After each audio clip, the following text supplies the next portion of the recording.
Guys, welcome back to the tutorial, and in this video I'm going to show you how to convert columns into rows in Excel.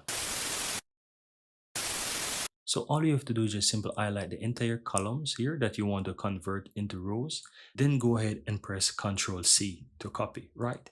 Now the next thing you want to do is select the column or the next row that you want to start by converting those two columns into, right? So you want to simply choose whichever cell you want from that column and right click. Now you'll have a bunch of paste options and you want to look for the option below that says transpose, and as you can see it says transpose, and it will go ahead and convert column into rows. Now as you can see, once I select it, it starts to show what the results gonna look like. So once I click on that, as you can see, it is now convert my column into rows for me.